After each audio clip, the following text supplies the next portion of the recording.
Olá, meus queridos irmãos, a graça e a paz do Salvador Jesus Cristo.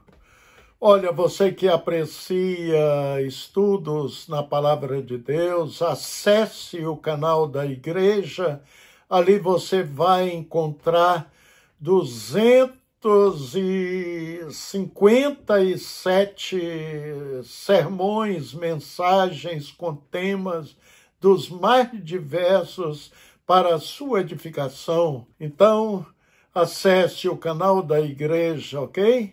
Vamos ler a palavra do nosso Deus para a nossa meditação neste dia.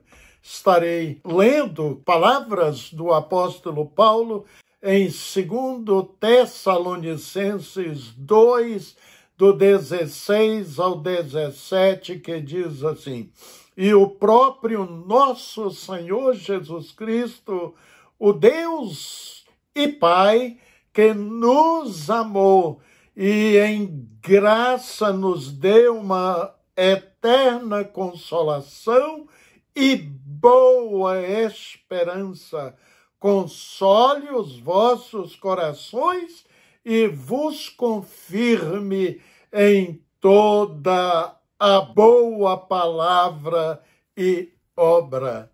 O apóstolo Paulo, em sua segunda viagem missionária, esteve em Tessalônica, na Grécia, e através de seu trabalho de divulgação do Evangelho de Cristo, levou muitas pessoas à conversão, inclusive diz que muitas mulheres também se converteram. Pessoas essas que passaram a adotar a postura de verdadeiros servos do Senhor, vivendo exemplarmente. Entretanto, queridos, na leitura de Atos 17, é possível observarmos que, apesar de conversões em Tessalônica, como sempre acontece, nem todos aceitam o Evangelho de Cristo e passam a desferir insultos e perseguições. Paulo e outros evangelistas foram acusados até mesmo de serem criminosos por grande número de judeus arrogantes e invejosos em terras gregas. Observe o que lemos nos versos 1 e 5 de Atos 17. E passando por Antípolis e Apolônia, chegaram a Tessalônica, onde havia uma sinagoga de judeus. E Paulo, como tinha por costume, foi ter com eles e por 3 sábados disputou com eles sobre as Escrituras, expondo e demonstrando que convinha que o Cristo padecesse e ressuscitasse dentre os mortos. E esse Jesus que vos anuncia, dizia ele, é o Cristo. E alguns deles creram e ajuntaram-se com Paulo e Sila, e também uma grande multidão de gregos religiosos e não poucas mulheres principais. Mas os judeus desobedientes, movidos de inveja, tomaram consigo alguns homens perversos dentre os vadios e, ajuntando o povo, alvoroçar a cidade e, assaltando a casa de Jason, procuravam trazê-los para junto do povo. E nos versos 6 e 7, vemos que esses malignos judeus levaram o evangelista Jason e alguns irmãos perante as autoridades, fazendo acusações infundadas, acusando-os de hospedar homens que procedem contra os decretos de César, afirmando ser Jesus outro rei. Uma vez que os judeus, na sua maioria, não aceitaram Cristo como Messias, falaram isso. mas aceitaram o governo de Roma, do imperador romano César como o seu rei. E os irmãos acreditam que esta perseguição atrapalhou a obra de Deus? Negativo. A igreja experimentou um verdadeiro avivamento e cresceu mais ainda. Depois que o apóstolo Paulo deixou Tessalônica, a Grécia, escreveu aos crentes desta igreja, incentivando-os a permanecerem firmes no Senhor. Os apóstolos Pedro, João, também em suas cartas a outras igrejas, sempre exortava os irmãos a permanecerem fiéis, leais a Cristo, independente de suas lutas e perseguição. Qual pastor, verdadeiro pastor, que não deseja ver a salvação e o progresso espiritual dos seus liderados? Eu diariamente me esforço orando, intercedendo pela salvação, não só de minha família, mas de todos aqueles irmãos que trabalham no reino de Deus comigo. Aconselho aos queridos irmãos que apreciam o estudo das Escrituras Sagradas, que leem depois o 2º capítulo de 2 Tessalonicenses. Vocês perceberão que alguns crentes tessalonicenses ouviram um ensinamento errado de que talvez o Senhor Jesus Cristo já tivesse voltado pela segunda vez. O verso 2 mostra isso. E leia também 2 Timóteo 2, dos versículos 16 ao 19, querido. É bom ler a palavra de Deus. É notório que esses irmãos que pensavam assim, que Jesus já veio pela segunda vez, deveriam viver num dilema e até medo, de terem sido esquecidos por Jesus, não terem sido salvos. E agora, o que será de nós? Pensavam. Entretanto, o apóstolo Paulo passa o ensino correto e consola esses irmãos, primeiro dizendo que esses ensinos errôneos não vieram dos apóstolos e nem dos profetas. Olha, queridos, o arrebatamento da igreja será visível a todos.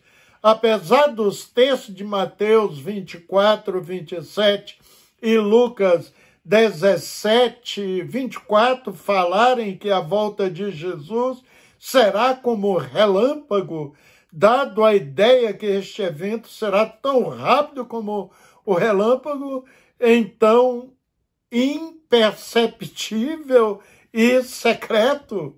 É assim, ao utilizar o exemplo do relâmpago para trabalhar duas verdades sobre a sua vinda, será repentina.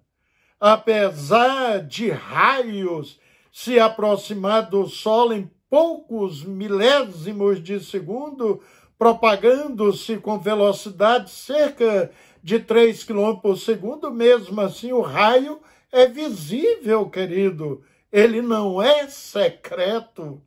A volta de Jesus será repentina, ou seja, não dá tempo do crente que está distante de Deus ou neste exato momento está cometendo um pecado, fazer uma oração de arrependimento, acertar sua vida diante de Deus tardiamente. Olha, não vai dar tempo de fazer uma oração de arrependimento. Então tem que estar no altar de Deus, tem que estar preparado. Numa forte tempestade com intensa chuva e trovoadas, todos nós sabemos que podem ocorrer relâmpagos, raios caírem, mas ninguém consegue prever exatamente quando e onde ocorrerá. Então, meus queridos irmãos, é de fundamental importância percebermos e recebermos na nossa alma esta advertência da volta de Jesus. Não será secreta, temos que estar atentos, vivendo em santidade, com vida irrepreensível diante de Deus, pois virá rapidamente como relâmpago, mas será visível para crentes e para ímpios. A diferença é que muitos subirão no arrebatamento, mas a maioria esmagadora de pessoas vivas neste dia ficará. Haverá salvação na grande tribulação, mas com o reinado do anticristo na terra, sem a Bíblia, com a presença real do diabo aí, para que todos que ficaram possam vê-lo, sem a presença do Espírito Santo na terra, queridos, pouquíssimos, mas pouquíssimos mesmo se salvará.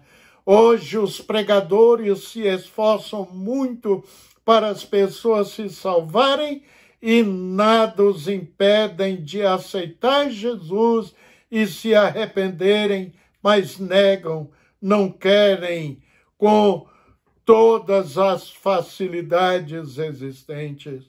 Novamente, uma palavra aos crentes relaxados ou que vivem como mundanos, achando que dará tempo de se arrependerem.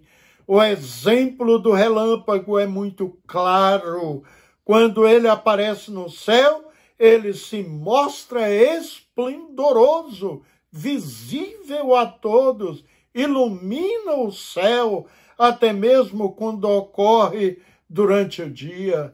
E o seu barulho é estrondoso, e para grande parte das pessoas ele é apavorante. Diante desses aspectos é que Jesus usa tal expressão. Não há como não perceber um relâmpago quando ele ocorre. É repentino. Jesus usou também a figura do ladrão para falar de sua segunda vinda, pois o ladrão não avisa o dia e a hora que vai fazer o seu assalto. Vinda do ladrão, portanto, é inesperada. E o apóstolo Pedro, que estava presente no dia que Jesus Cristo disse isso, ele também utilizou o mesmo exemplo em sua segunda epístola. Vamos ler. O dia do Senhor, porém, virá como ladrão. Os céus desaparecerão com grande estrondo, os elementos serão desfeitos pelo calor, e a terra e tudo que nela há será desnudada. 2 Pedro 3,10. O apóstolo Paulo utiliza o mesmo exemplo do ladrão. 1 Tessalonicenses 5, de 1-4. Vamos ler. Irmãos, quanto aos tempos e época, não precisamos escrever-lhes, pois vocês mesmos sabem perfeitamente que o dia do Senhor virá como ladrão à noite, quando disserem paz e segurança. Então, de repente, a destruição virá sobre eles como dores à mulher grávida, e de modo nenhum escaparão.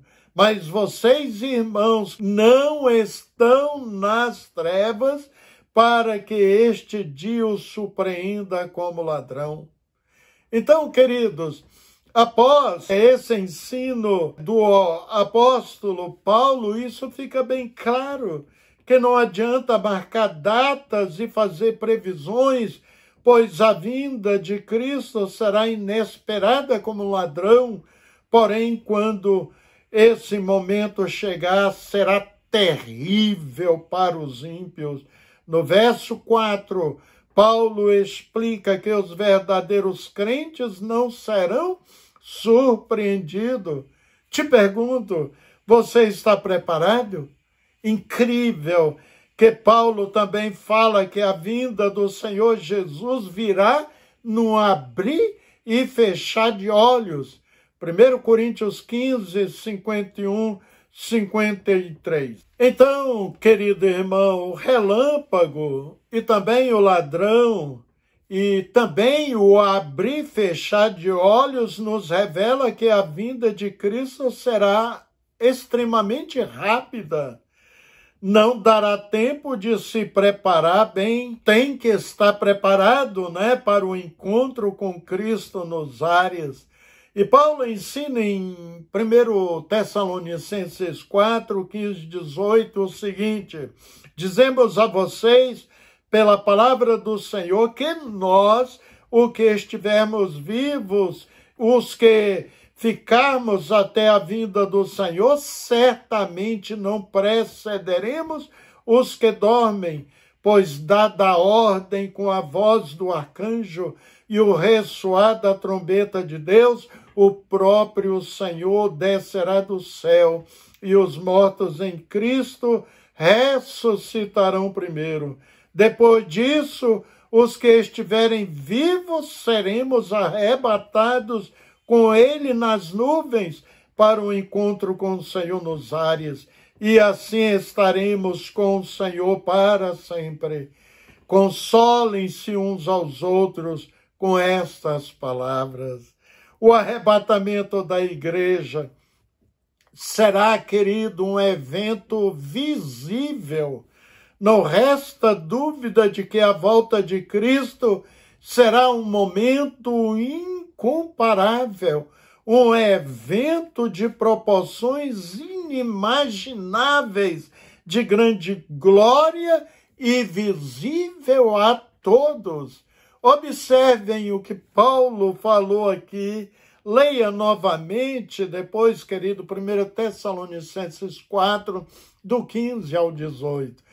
Ele falou que na segunda vinda de Jesus, primeiro, os que morreram em Cristo, né, os salvos, ressuscitarão primeiro.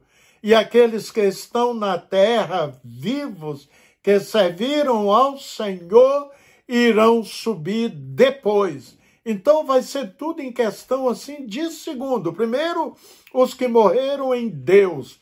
Depois, os que serviram ao Senhor. Que maravilha, querido! Isso não amedronta os verdadeiros servos de Cristo Jesus. Pelo contrário, eles estão felizes aguardando este momento. No Sermão da Montanha, no Sermão do Monte, Jesus, querido, não fez referência alguma a respeito de um arrebatamento secreto ou invisível. Também os apóstolos Paulo, Pedro e João, de forma alguma, ensinaram essa doutrina. Então, querido irmão, fique sempre com a palavra de Deus. Jesus lhes respondeu e disse: a minha doutrina não é minha, mas daquele que me enviou.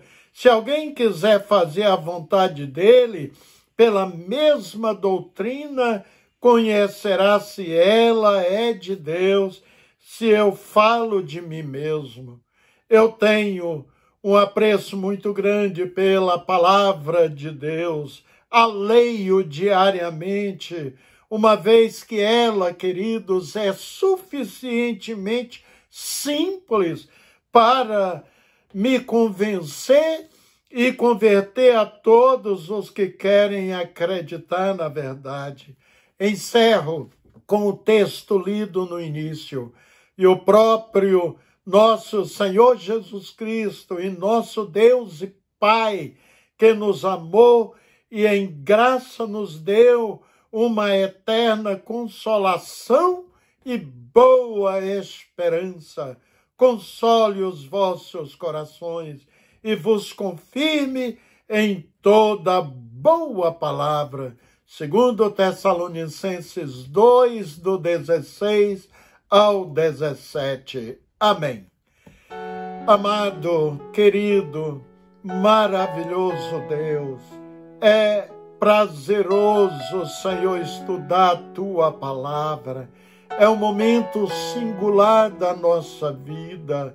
São ensinos de Deus, ensinos eternos, ensinos, Pai querido, que nos fortalecem diante de um mundo que jaz no maligno.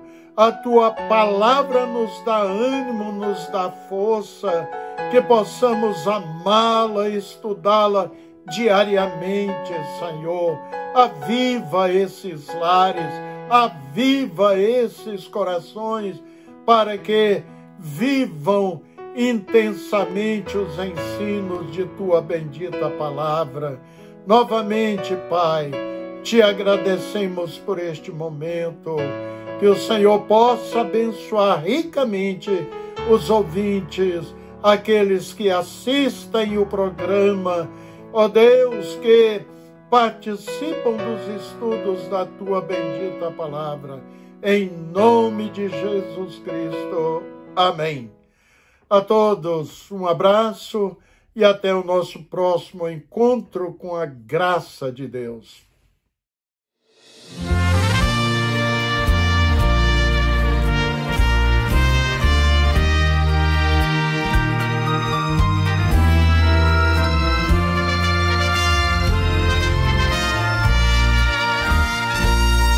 O dia não sei do regresso do esposo, porém os sinais vêm encher-me de gozo, pois presto virá esse evento glorioso, mas o dia não sei. Cristo vem, vigiemos, oremos, Ele vem. Aleluia, aleluia, sobre nuvens virá, com os anjos da glória, mas o dia não sei. Os crentes verão pela Santa Escritura que não tardará nossa eterna aventura. Olhemos então para a glória futura, mas o dia não sei. Cristo vem, vigiemos, oremos, Ele vem. Aleluia, aleluia, sobre nuvens virá, com os anjos da glória, mas o dia não sei.